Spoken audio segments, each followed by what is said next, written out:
अस्सलाम वालेकुम students, maths master corner में खुश आमदीद। आज हम यूनिट 9 की एक्सरसाइज 9.1 इस वीडियो में डिस्कस करेंगे। तो इसका फर्स्ट क्वेश्चन देखते हैं, what is the difference between axioms and conjuncture. तो यहाँ पर आपने स्टूडेंट्स एक्सियम और कंजक्चर की डेफिनेशन लिखनी है। तो ये आपकी बुक में डेफिनेशन लिखी है, हम इसको पढ़ लेते हैं। जैसे ये पेज नंबर 189 के ऊपर है एक्सियम की डेफिनेशन। तो ये एक्सियम क्या होता है? The word axiom is the derived from the Greek word axioma which means true without any proof.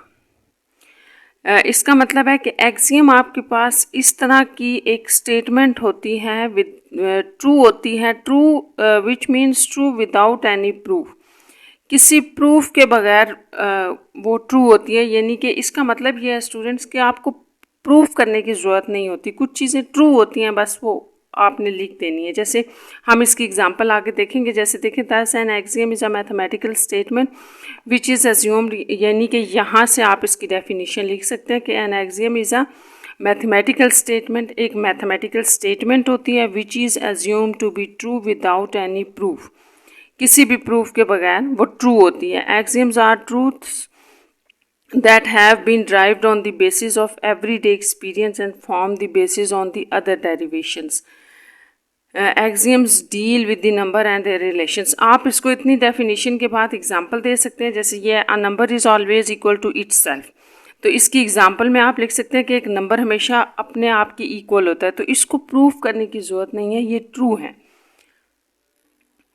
जैसे आप कह सकते हैं x is equal to X को आप यूँ भी देख सकते हैं, जैसे 5 इज इक्वल टू 5, तो ये हमेशा आपस में इक्वल ही होगा, 5 5 के इक्वल है। इसके लिए आपको किसी भी किस्म के प्रूफ की ज़रूरत नहीं है।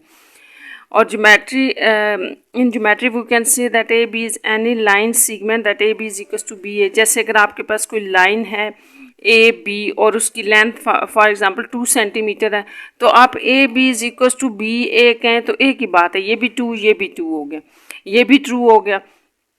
इसी तरह ये आप ऐसे इसको दो एग्जांपल इनफ हैं, ये दो एग्जांपल दे दें। और भी एक लिखी हुई है example, if A is equal to B and B is equal to C then A is equal to C, ये ट्रांजिटिव प्रॉपर्टी होती है। ये भी आपने पढ़ी होगी कि अगर ए बी के इक्वल है, जैसे आप कोई नंबर ए को बी के इक्वल लेते हैं और बी किसी तीसरे नंबर के इक्वल है, तो ये पहला और तीसरा नंबर भी आपस में इक्वल होगा, ये भी ट्रू होता है, इसको प्रूफ करने की ज़रूरत नहीं है। और नेक्स्ट जो आपकी एग्जांपल है वो कंजक्चर है, वो देख लेते हैं। वो आपके पास 190 पेज के ऊपर ये डेफिनेशन दी हुई है। कंजक्चर को देखते हैं। A statement that is believed to be true but its truth has not been proved in called. तो कंजक्चर एक ऐसी स्टेटमेंट होती है that is believe to be true, जिसको ट्रूथ ले लिया जाता है, ट्रू ले लिया जाता है, but its truth does not been has not been proved in called the, यानी कि उसका प्रूव मौजूद होता है लेकिन आपने किया हुआ नहीं होता या ज़रूरत नहीं होती करने की। तो इसका मतलब है कि वो स्टेटमेंट कंजक्चर होती है। जैसे फॉर एग्जांपल आप इसकी एग्जांपल ले लें, जैसे इसने यहाँ पे भी लिखा है, other words it is true statement, एक ट्रू स्टेटमेंट होती है दैट नीड प्रूफ्स, जिसका प्रूफ की ज़रूरत होती है। आप कर सकते हैं प्रूफ अगर ज़रूरत पड़े, मतलब उसका प्रूफ मौजूद होता है, इसका मतलब ये है। जैसे ये है आपके पास एक एग्जांपल के एक पैटर्न आपके पास लिखा हुआ है 4 8 12 16, तो हम यहाँ से बड़ी इजीली बता सकते हैं कि आगे वाला नंबर क्या होगा। और हम कैसे बताएंगे, ये इसने यहाँ पे नीचे एक्सप्लेन किया हुआ है कि what is the next number, we observe that each number is 4 more than previous. तो अगला नंबर जो है वो प्रीवियस में 4 डालने से आ रहा है, यानी कि 8 आपके पास कैसे आ रहा था, 4 में 4 डालने से। 12 कैसे आ रहा है, 8 के अंदर अगर आप 4 प्रीवियस नंबर के अंदर अगर आप 4 ऐड करते हैं तो 12 आ जाता है। अब 16 की अगर बात पूछी जाए तो इसका मतलब है कि प्रीवियस नंबर 12 के अंदर अगर आप 4 ऐड करेंगे तो 16 आ जाएंगे। तो इसी तरह आप 16 से अगला नंबर कैसे होगा, प्रीवियस नंबर यानी कि 16 में 4 ऐड करें, इस तरह ये 20 आ जाएगा। तो ये यहाँ पर बताया गया कि 16 + 4 = 20 आ जाएगा। तो इसका मतलब ये हुआ कि अनदर कंजक्चर आपके पास ये है कि 16 में 5 ऐड करें और -1 कर दें तो भी 20 आ जाएगा। ये दोनों जो हैं वो इसके लिए कंडीशंस लिखी गई हैं। और ये क्या है, two has a proof but both conjecture, इनको हम प्रूफ कर सकते हैं इजीली, लेकिन उसने यहाँ कहा है कि हमने बिल्कुल सिंपल मैथमेटिक्स रूल्स और एक्सियम्स यूज़ करके इसको फाइंड आउट किया है। यानी कि एक ऐसी स्टेटमेंट होगी कंजक्चर जो कि आप नेक्स्ट वैल्यू लिख सकते हो या नेक्स्ट पैटर्न लिख सकते हो और उसका प्रूफ भी एग्जिस्ट करता है, मौजूद होता है। तो ये दो डेफिनेशंस आप लोग लिख लो, नोट डाउन कर लो। हम नेक्स्ट क्वेश्चन की तरफ चलते हैं। तो क्वेश्चन नंबर 2 है, which of the following are mathematical statement. तो हमने ये बताना है कि जो हमें पार्ट 10 दिए हुए हैं इनमें से मैथमेटिकल स्टेटमेंट क्या है। तो पहले हम देख लेते हैं कि ये मैथमेटिकल स्टेटमेंट आपके पास क्या होता है, या मैथमेटिकल स्टेटमेंट की डेफिनेशन क्या है। तो ये मैथमेटिकल स्टेटमेंट की डेफिनेशन भी आप स्टूडेंट्स अंडरलाइन कर लो, ये पेज नंबर 188 के ऊपर है। अ mathematical statement is a meaningful composition. ये एक ऐसी स्टेटमेंट होगी स्टूडेंट्स जो मीनिंगफुल होगी। मीनिंगफुल का मतलब है कि कुछ ना कुछ आपको मीनिंग समझ आ रहा होगा। Of the words that can be either true और फॉल्स, ये ट्रू भी हो सकती हैं और फॉल्स भी हो सकती हैं। इट में कॉन्सिस्ट वर्ड्स और सिंबल्स, ये वर्ड्स पर भी मुश्तमिल हो सकती है, सिंबल्स पर भी मुश्तमिल हो सकती है। आपको अगर डेफिनेशन नहीं समझ आई तो हम इसकी एग्जांपल करते हैं ताकि आपको ये समझ आ दे। देखिए एग्जांपल है, सम ऑफ 2 and 5 इज 7। तो ये एक स्टेटमेंट है, इसमें कहा गया कि 2 को अगर 5 में ऐड करें तो 7 होता है। अब ये स्टेटमेंट आपकी ट्रू है, इसका एक मीनिंग है, आपको मीनिंग समझ आ रहा है कि 5 प्लस, यहाँ अगर आपसे पूछा जाए कि क्या हो रहा है तो आपको समझ आ रहा है 5 और 2 ऐड होके 7 दे रहे हैं और ये ट्रू है। तो ये एक मैथमेटिकल स्टेटमेंट है। और अगर फॉर एग्जांपल यहाँ पर यूँ होता कि 2 में प्लस 5 ऐड करने से आपके पास आंसर 6 है, तो ये आपके पास एक फॉल्स स्टेटमेंट है। बट है स्टेटमेंट, आपको समझ आ रहा है यहाँ क्या हो रहा है। मैं आपसे अगर ये पूछूं कि यहाँ पर क्या हो रहा है तो आप कहेंगे कि 2 नंबर को ऐड करके हम कह रहे हैं 6 के इक्वल, मतलब मीनिंग समझ आ रहा है हम कर क्या रहे हैं, लेकिन एक फॉल्स स्टेटमेंट है। तो अब आप डेफिनेशन देखें कि यहाँ पर कहा गया कि एक ऐसी मीनिंगफुल स्टेटमेंट होती है जो ट्रू भी हो सकती है और फॉल्स भी हो सकती है। तो इसका मतलब कि ये भी मैथमेटिकल स्टेटमेंट है, ये भी मैथमेटिकल स्टेटमेंट है, और ये ट्रू भी हो सकती हैं और फॉल्स भी, बस ये इनका मीनिंग समझ आना चाहिए। लेकिन अगर मैं यहाँ पर students x plus Y is equal to 7 लिख दूँ तो आपको नहीं समझ आएगी, क्योंकि हमें ना तो x पता है क्या है ना ही y पता है। तो ये आपके पास एक स्टेटमेंट नहीं होगी मैथमेटिकल स्टेटमेंट, क्योंकि x और y की तो वैल्यूज़ ही नहीं पता। हम कैसे कह सकते हैं कि ये दोनों ऐड होकर 7 बना रही हैं। तो अब आप यहाँ पर क्वेश्चंस में देखें, यहाँ सिर्फ हमने बताना है कि कौन सी स्टेटमेंट ट्रू है, कौन सी मैथमेटिकल स्टेटमेंट है और कौन सी नहीं है। तो डिफरेंस ऑफ 19 and 12 इज 7। तो ये एक ऐसी स्टेटमेंट है जो कि आपके पास समझ आ रहा है कि 19 में से अगर आप 12 माइनस करेंगे तो 7 आ जाएगा, और ये ट्रू स्टेटमेंट है। तो इसका मतलब ये हुआ कि ये मैथमेटिकल स्टेटमेंट है आपके पास। तो इसको आप MS लिख लें। मैंने मैथमेटिकल स्टेटमेंट के लिए ये लिखा है, या आप इसके ऊपर ट्रू लगा लें मैथमेटिकल स्टेटमेंट, और जो नहीं होगी उसको हम फॉल्स कर देंगे, क्रॉस लगा देंगे। इसी तरह ये है, यहाँ पे भी आपको मीनिंग समझ आ रहा है, 7 ऐड हो रहा है और -3 और -2 आपको -5 देंगे, यानी कि +7 -5, एक मीनिंग आपको समझ आ रहा है और ट्रू भी है। तो ये भी आपके पास मैथमेटिकल स्टेटमेंट होगी। इसी तरह ये वाली देख लें, यहाँ पर 34 + 16, तो 34 और 16 को अगर हम ऐड करें तो ये आपके पास 50 बनता है, लेकिन क्रॉस लगा है। इसका मतलब एक ऐसी स्टेटमेंट है जो फॉल्स है लेकिन समझ आ रही है, तो ये भी मैथमेटिकल स्टेटमेंट होगी। अब यहाँ पर ये मैथमेटिकल स्टेटमेंट नहीं होगी क्योंकि हमारे पास तो ए बी की कोई वैल्यूज़ ही नहीं है। ये भी हो सकता है कि ए बी की कोई ऐसी वैल्यूज़ हों कि वो 9 दे दें, और ये भी हो सकता है कि कोई ऐसी वैल्यूज़ हों कि वो 9 ना दे रहे हों। तो हमें कुछ समझ नहीं आ रहा, तो इसको हम कहेंगे कि ये मैथमेटिकल स्टेटमेंट नहीं है। इसी तरह आप इसको देखें, ये इसमें आप ए बी की जो मर्ज़ी वैल्यूज़ डाल दें, या आपने फार्मूला भी पढ़ा होगा, ये फार्मूला होता है, तो ये हमेशा इसका जो रिज़ल्ट होता है इसके इक्वल होता है। और एक आपको मीनिंगफुल स्टेटमेंट भी समझ आ रही है कि करना क्या है, इन दोनों को ऐड करके इनका स्क्वायर लेना है, और यहाँ पर भी आपने स्क्वेयरिंग करनी है। तो इसका मतलब हुआ कि ये हमें एक चीज़ समझ आ रही है, ये भी आपके पास मैथमेटिकल स्टेटमेंट है। यहाँ पर आपके पास 2 इंटू 2 4, 4 और 2 6 और ये भी 6 है, एक ट्रू मैथमेटिकल स्टेटमेंट है। The product of x and y is smaller than 5। अब हम यहाँ पर डाउटफुल हैं कि x और y की वैल्यूज़ क्या हैं। क्या x और y की वैल्यूज़ जो भी हम लेंगे क्या वो स्मॉलर देन 5 होंगी, तो इसमें हम डाउटफुल है। ये भी हो सकता है कि x y की वैल्यूज़ ऐसी हों कि वो स्मॉलर देन y ना हो, बिग हो जाए। तो इस तरह से ये आपके पास एक मैथमेटिकल स्टेटमेंट नहीं है जिसमें आपको कोई चीज़ क्लियर ही नहीं है, समझ ही नहीं आ रहा कि स्मॉलर होगा या नहीं होगा। If x is a real number, अब यहाँ पर आपको बता दिया गया x के बारे में कि x क्या है, एक रियल नंबर है। इधर x इज़ लेस देन 0, या तो x लेस देन 0 है या x इज़ ग्रेटर देन 0 है और x इज़ इक्वल टू 0 है। तो ये भी आपके पास स्टूडेंट्स मैथमेटिकल स्टेटमेंट है, क्योंकि यहाँ पर x तो दिया गया है लेकिन यहाँ पर आगे आपको सारी कंडीशंस भी बताई गई हैं कि x या आपके पास नेगेटिव होगा या पॉजिटिव होगा या 0 होगा, यानी कि x को क्लियरली ओपन किया गया है। तो ये आपके पास मैथमेटिकल स्टेटमेंट है। इसी तरह से यहाँ if a is greater than b and b is greater than c then a is less than c। देखें, अगर a आपके पास बड़ा है b नंबर से और b बड़ा है c से, तो इसका मतलब हुआ कि ऑब्वियसली a भी बड़ा होगा c से, लेकिन यहाँ a is less than c दिया है। तो एक ऐसी स्टेटमेंट जो हमें समझ तो आ रही है लेकिन फॉल्स है, तो ये आपके पास मैथमेटिकल स्टेटमेंट है, ऐसी स्टेटमेंट है जो आपको क्लियर है, समझ आ रही है। दूसरा ये कि ये वाली जो आपके पास 10 पार्ट है, इसके अंदर अगर आप देखें स्टूडेंट्स, तो यहाँ पर मेरे पास एक्स वाई के लिए कोई इन्फॉर्मेशन नहीं है, कुछ पता नहीं है कि मैं एक्स वाई को आपस में मल्टीप्लाई करके जी के मैं ऐड करूँ तो वो 12 आएगा या नहीं आएगा। तो ये हमारे पास क्लियर स्टेटमेंट नहीं है, मैथमेटिकल स्टेटमेंट नहीं है।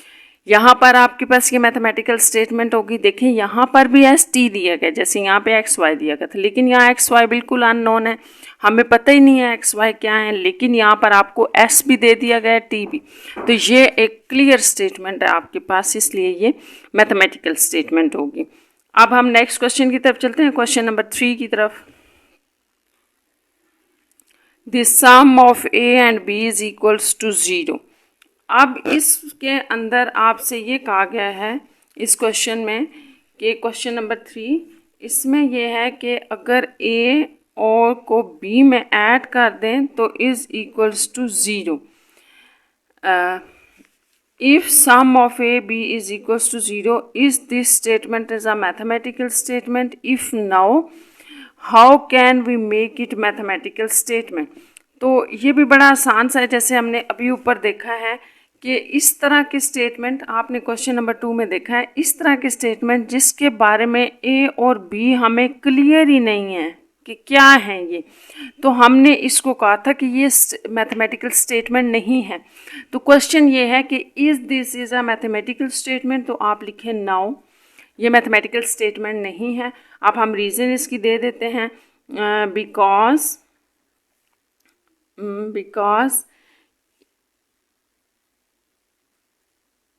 it is not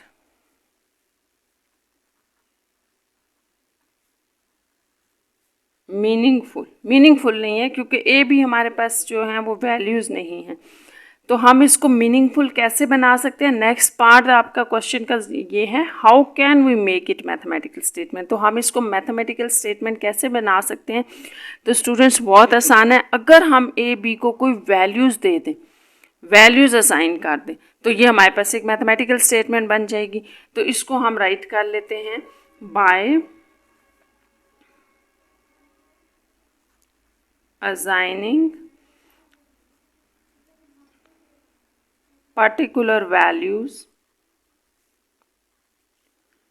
to A and B.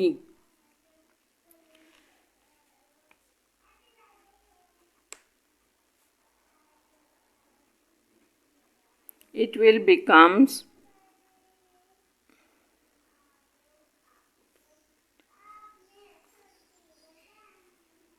Mathematical statement. बस इसका ये जो है वो आंसर होगा। ये हमारे पास एक मैथमेटिकल स्टेटमेंट नहीं है क्योंकि ए भी मौजूद नहीं था। अगर हम इनको वैल्यूज़ दे दें साथ में इस स्टेटमेंट के ये भी ऐड कर लें कि let A is equal to 2 and B is equal to 1, कोई भी वैल्यूज दे दें, तो फिर हम कह सकते हैं कि ये मैथमेटिकल स्टेटमेंट है। बेशक ये ट्रू हो या फॉल्स हो, ये एक अलग बात है। जैसे अगर मैंने 2 और 1 स्टूडेंट्स लिया तो आप इसके अंदर डालेंगे तो ये तो 3 आ जाएगा, 0 तो नहीं आएगा, एक फॉल्स स्टेटमेंट बन जाएगी, लेकिन होगी ये मैथमेटिकल स्टेटमेंट क्योंकि ये क्लियर होगी। नेक्स्ट देखते हैं क्वेश्चन नंबर 4। प्रूव, आपको एक ये स्टेटमेंट दी हुई है बाय टेकिंग, आपने ये वैल्यूज़ डिफरेंट डाल के इसको प्रूव करना है कि लेफ़्ट साइड राइट साइड के इक्वल है। तो ये भी हम लिख लेते हैं क्वेश्चन नंबर 4। इसमें आपको जो दी गई है वैल्यू वो क्या है, square plus 5 is equals to X square plus 2x plus 6। तो इसमें आपने डिफरेंट वैल्यूज़ डाल के बताना है कि ये आंसर ये इसके इक्वल है, यानी कि इसमें वैल्यू डाल देते हैं इसमें। अब यहाँ पर आपको जैसे लेट्स सपोज फॉर हम x इज इक्वल टू 2 करते हैं, x इज इक्वल टू 2 इसमें डालें, तो आप 2 डालें दोनों तरफ, 2 प्लस 1 स्क्वायर प्लस 5 इधर भी डाल लेते हैं, 2 का स्क्वायर प्लस 2 इंटू 2, यानी कि हम x की जगह 2 की सब्सटीट्यूशन करें, यह आ जाएगा 3 का स्क्वायर प्लस, और ये 9 प्लस 5 14, इस तरह इधर आ जाए 4 प्लस 4 प्लस 6, ये भी 14 आ रहा है। तो ये आपके पास इसका आंसर आ गया। अब हम यही values for x is equals to 5 के लिए डाल लेते हैं। अब इसके अंदर आप डाल लें, इसको यहाँ अगेन लिख लेते हैं स्टूडेंट्स। आपने x की जगह अब आपने 5 ऐड करना है।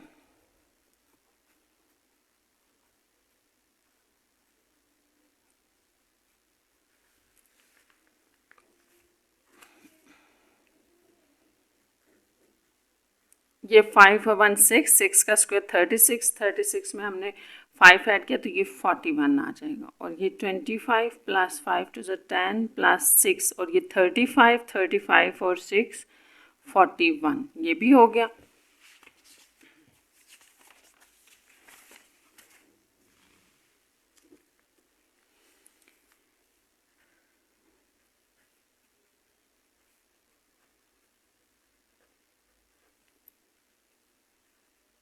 x is equals to, next आपके पास था 5 के बाद 10, तो यहाँ 10 डाल लेते हैं।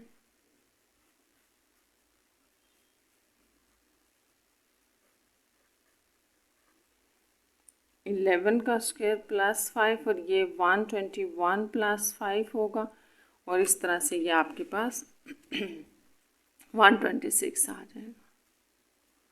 यहाँ ये 100 प्लस 20 प्लस 6, तो ये भी आपके पास 126 आ रहा है।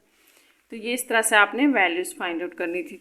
वैसे तो यहाँ पे स्टूडेंट्स पूछा नहीं गया, लेकिन ये आपके पास एक मैथमेटिकल स्टेटमेंट है। ये मैथमेटिकल स्टेटमेंट इसलिए है कि यहाँ पर आपको एक स्टेटमेंट दी गई है और साथ में x की वैल्यूज़ भी दे दी गई हैं, तो इसका मतलब हुआ कि ये एक मैथमेटिकल स्टेटमेंट है, बिल्कुल इसी तरह से जैसे ये 5 पार्ट में था। आप जब भी इसमें ए बी की वैल्यूज़ डालेंगे ये सेटिस्फाइड करेगा, और यहाँ पर भी। तो नेक्स्ट क्वेश्चन देखते हैं, क्वेश्चन नंबर 5 में क्या है।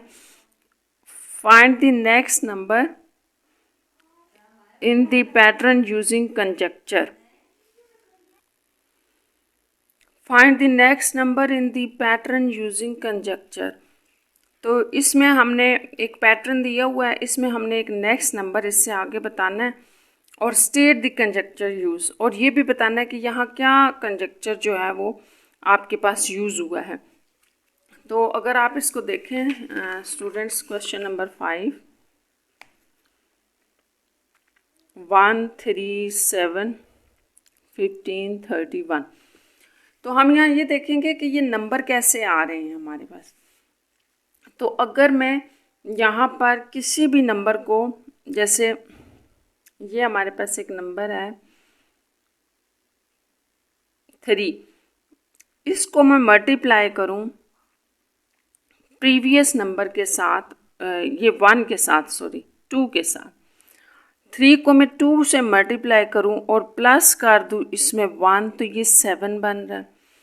यानी कि हर जो अगला नंबर होगा, जब 7 कैसे आपके पास आ रहा है, जो प्रीवियस नंबर होगा इसको 2 से मल्टीप्लाई करके +1 करना है।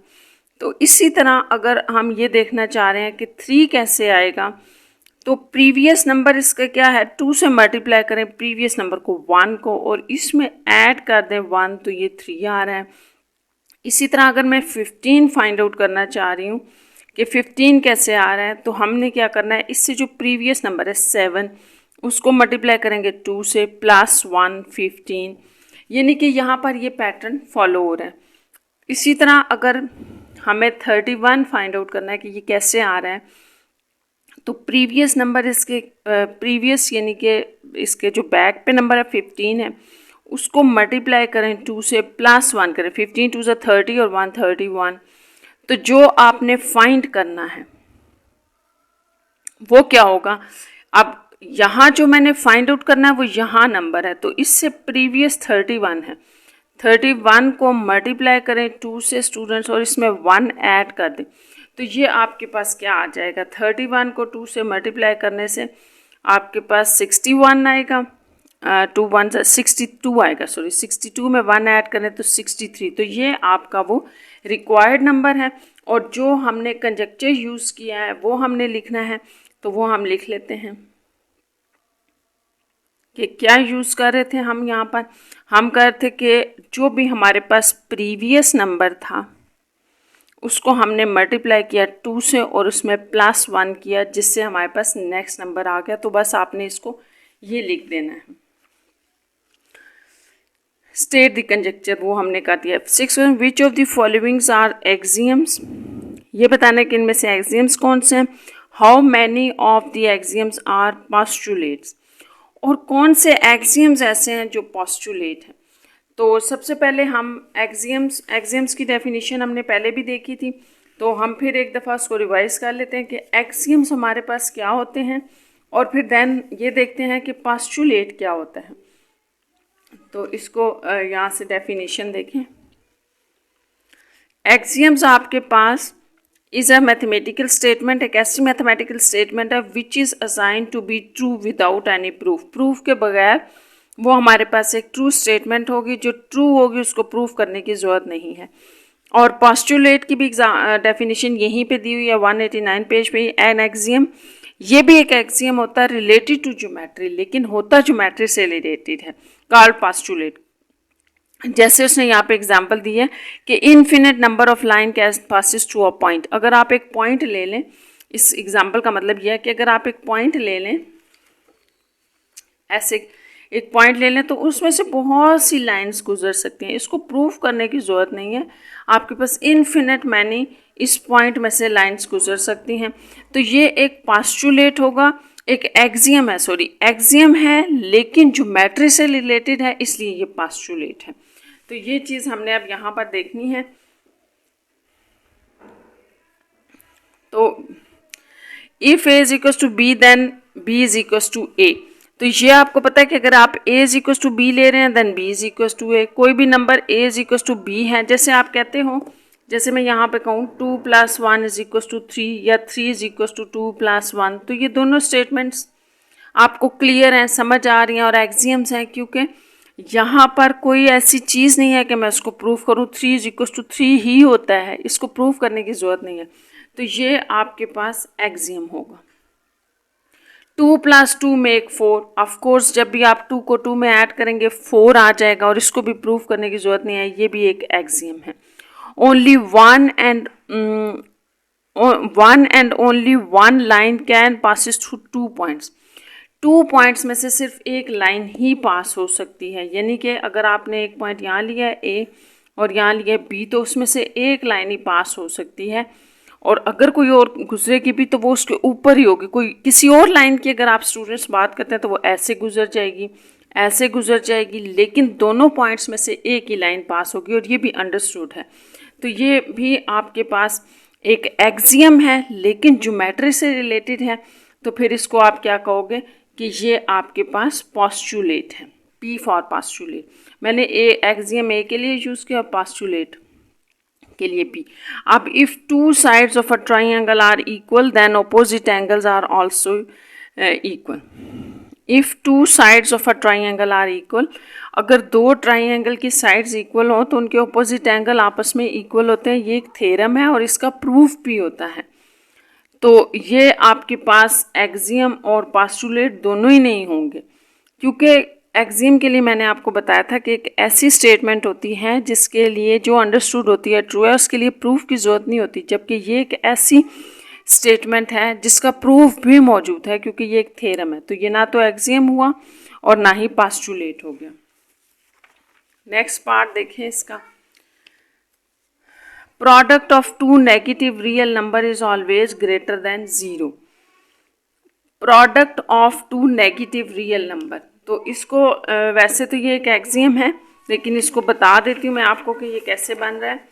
आप फर्स्ट पार्ट में कह रहा है कि दो नेगेटिव नंबर की प्रोडक्ट, जैसे फॉर एग्जांपल मैंने एक नेगेटिव ये ले लिया, एक नेगेटिव ये, तो इसका जो रिजल्ट होगा वो आपके पास एक पॉजिटिव नंबर होगा। तो यहाँ अगर आप स्टेटमेंट देखें, product of two negative real number is always greater than 0। तो ऑफ कोर्स दो नेगेटिव नंबर को जब भी आप प्रोडक्ट करेंगे, मल्टीप्लाई करेंगे आपस में, तो वो ग्रेटर देन 0 यानी कि पॉजिटिव नंबर आएंगे। ये एक एक्सियम है। All right angles are equal to one and other, तो ऑल राइट एंगल अब आपके पास क्या होता है स्टूडेंट, 90 डिग्री को कहते हैं, तो ये हमेशा 90 डिग्री के ही इक्वल होगा। तो इसको प्रूफ करने की तो ज़रूरत ही नहीं है, 90 की ही डिग्री के इक्वल होगा ना। तो ये एक ज्योमेट्री के लिहाज से बात की गई है, फिगर्स के लिहाज से बात की गई है, तो फिर ये आपके पास पास्टुलेट है एक एक्सियम। आपने याद रखना है एक एक्सियम, लेकिन चूंकि ये ज्योमेट्री से रिलेटेड है तो पास्टुलेट हुआ। The whole is greater than its part, the whole is greater than its part.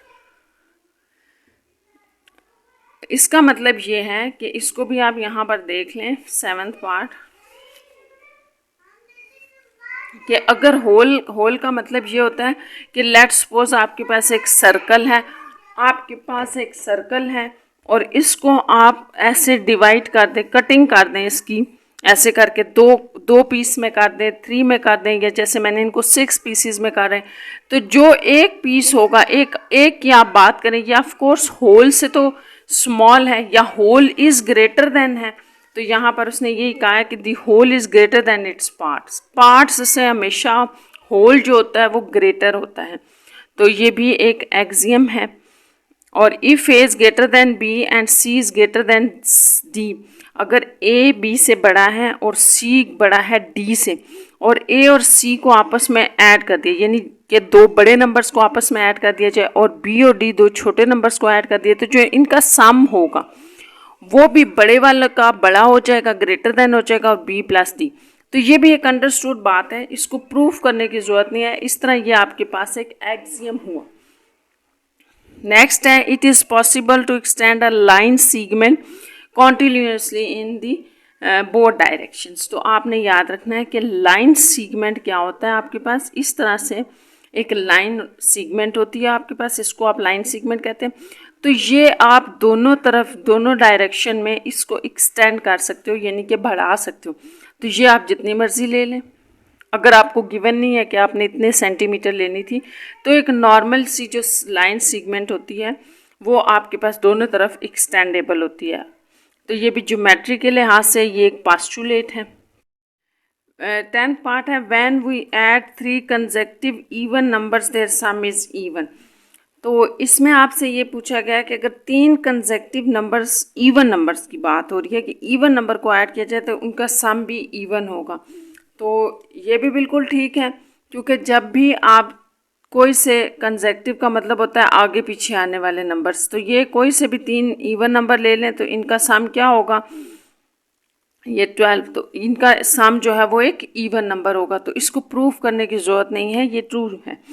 तो ये आपके पास एक्सियम हो गया। अब हम लास्ट क्वेश्चन की तरफ चलते हैं। Question number 7, explain all the steps of the geometrical proof. तो ज्योमेट्रिकल प्रूफ के लिए आपको सारे स्टेप्स बताने हैं। तो ये आपके पास स्टूडेंट्स बुक में आपकी लिखा हुआ है, वहाँ से हम देखेंगे। ये सारी डेफिनेशंस आपने इसमें ऐड करनी है, जैसे ये important steps of the proofs of the theorem, तो ये आपने बताने हैं। स्टेटमेंट, सबसे पहले हम स्टेटमेंट लिखते हैं किसी भी प्रूफ किसी भी थ्योरम को प्रूव करने के लिए आपकी स्टेटमेंट आपके पास होनी चाहिए। A description of a geometrical theorem in words should be written first. तो सबसे पहले आप जो प्रूव करने जा रहे हैं उसकी आपके पास कोई ज्योमेट्रिकल थ्योरम जो है उसकी आपके पास वर्ड में कोई स्टेटमेंट होनी चाहिए कि आपने करना क्या है। जैसे आपके पास कोई थ्योरम है, जैसे हम कहते हैं कि sum of all 3 angle of a triangles are 180। तो ये एक स्टेटमेंट है आपके पास वर्ड में। तो इस तरह से एक वर्ड में स्टेटमेंट होनी चाहिए आपके पास। It is called the statement and theorem. Next आपका जो स्टेटमेंट के बाद स्टेप होगा वो फिगर है। फिगर का मतलब ये है कि जो स्टेटमेंट में आपसे बात की गई है उससे रिलेटेड आपने फिगर बनानी है। जैसे मैंने आपको एग्जांपल दिया कि आप जो है वो ये कह रहे हैं कि 3 ट्राइंगल के 3 इंटीरियर एंगल का सम 180 होता है। तो फिगर आप बनाएंगे, आप बताएंगे अच्छा ये एक ट्राइंगल है ABC और इसके एंगल्स को हमने 180 बताना है। तो इसमें after writing this statement a neat figure should be drawn to explain and understand the given information and result to be proof. तो आपने स्टेटमेंट से अकॉर्डिंग एक फिगर बनानी है। स्टेटमेंट में अगर ट्राइंगल का जिक्र है ट्राइंगल बना दें, अगर रेक्टेंगल का जिक्र है तो रेक्टेंगल बना दें। ये 190 के ऊपर पेज नंबर के ऊपर स्टूडेंट्स सारे आपके पास स्टेप्स लिखे हैं। ये थर्ड स्टेप हो गया। अब नेक्स्ट देखते हैं हम यहाँ पे फोर्थ स्टेप देखते हैं इसका। ये सॉरी इधर है, ये आपके पास ये गिवन क्या है। गिवन का मतलब ये है कि स्टेटमेंट के अंदर जो इंफॉर्मेशन आपको गिवन होगी वो भी आपने लिखनी है। In this step only given information should be written symbolically so that it become easy to use to proof.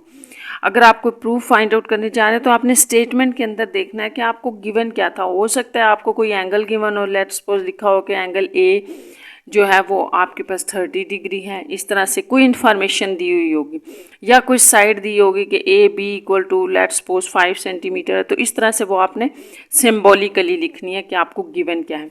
Required to proof, फिर आपने ये बताना है कि आपने बेसिकली उस थ्योरम के अंदर प्रूफ क्या करना है। कोई एंगल फाइंड आउट करना है या कोई साइड आपसे पूछी गई है फाइंड आउट करें। तो ये होगा आपका, ये इसकी स्टेटमेंट पढ़ लेते हैं। After given information it is necessary to write the result symbolically which is to be proof. तो फिर आपने उस स्टेटमेंट को रीड आउट करके ये भी लिखना है, बताना है कि आपने प्रूफ क्या करना है बेसिकली। और कंस्ट्रक्शन, तो स्टूडेंट्स कंस्ट्रक्शन ये होती है कि जो फिगर आपने बनाई हुई है उसके अंदर आप खुद कुछ प्रूफ करने के लिए जो अपने पास से एडिशनल लाइन लगाएंगे या कुछ लेंगे, उसको कंस्ट्रक्शन कहेंगे। जैसे मैं आपको एक एग्जांपल देती हूँ। जैसे फर्ज करें कि एक ट्राइंगल मुझे इस तरह से दी गई थी और मुझे ये कहा गया कि इसका मैं एरिया फाइंड आउट करूँ, लेट्स सपोज। तो आपको याद है स्टूडेंट्स कि ट्राइंगल का एरिया फाइंड आउट करने के लिए मेरे पास हाइट होनी चाहिए, जबकि इस वाली ट्राइंगल में तो हाइट नहीं है। तो मैं अगर यहाँ से इसके इस वर्टेक्स से एक लाइन लेती हूँ परपेंडिकुलर, इस तरह से ये डॉटेड में मैंने रखी है, तो ये इसका बेसिकली हाइट होगी जिसको मैं यूज़ करके इस ट्राइंगल का एरिया फाइंड आउट कर सकती हूँ। तो ये जो काम मैंने किया अपने पास से हाइट ली है, इसको आप कंस्ट्रक्शन कहेंगे। जो चीज़ हम अपने पास से ऐड करते हैं, द नेसेसरी एडिशन, ज़रूरी एडिशन जो आप अपने पास से करेंगे फिगर के अंदर, can be done to proof को करने के लिए थ्योरम इजीली, कि आप थ्योरम को इजीली प्रूफ कर लें। This addition on the figure is called. तो एक फिगर जो हमें स्टेटमेंट में दी हुई थी कि ट्राइंगल लेनी है, उसके अंदर मैंने ऐड ये किया कि मैंने एक परपेंडिकुलर या एक हाइट ले ली, वो कंस्ट्रक्शन कहलाएगी। नेक्स्ट पार्ट है आपका proof. It is the most important step. ये बहुत इंपॉर्टेंट स्टेप होता है। It consist of statement and facts या रीजंस जिनको आप कहते हैं। तो ये आपने एक दूसरे के साथ लिखनी है। जैसे आप इस तरह से एक लाइन लगाते हो, इस तरफ से जो है वो आप स्टेटमेंट लिख लो और इस तरफ रीज़न दे दो कि आप उनको ला कहाँ से रहे हो वो स्टेटमेंट को। तो ये आप इसको कहते हैं कि ये प्रूफ है। जैसे फॉर एग्जांपल मैंने आपको यहाँ स्टूडेंट्स बताया था कि गिवन में आप लिख लें angle is 10 angle A is equal to 30 degree. तो मैं अगर इसको यहाँ लिखने चाहूँ ना स्टेटमेंट, तो मैं लिखूँगी angle A is equal to 30 degree and A B is equal to 5। इस तरह से अगर मैंने लिखा और आगे मैं रीज़न क्या दूंगी कि मैं ये कहाँ से ला रही हूँ, गिवन है। इस तरह से इसको आप जो है वो कह सकते हो कि प्रूफ में ये स्टेटमेंट और रीज़न बहुत इंपॉर्टेंट होती है। तो ये यहाँ तक इसके स्टेप्स हैं स्टूडेंट्स यहाँ तक ये इसके स्टेप्स ख़त्म हो जाते हैं। इस तरह आपका क्वेश्चन नंबर 7 कंप्लीट हो गया है, जिसमें आपने स्टेप्स लिखने थे और साथ ही आपकी 9.1 भी कंप्लीट हो गया। तो आपका कोई क्वेश्चन हो तो ज़रूर बताइएगा स्टूडेंट्स। Take care.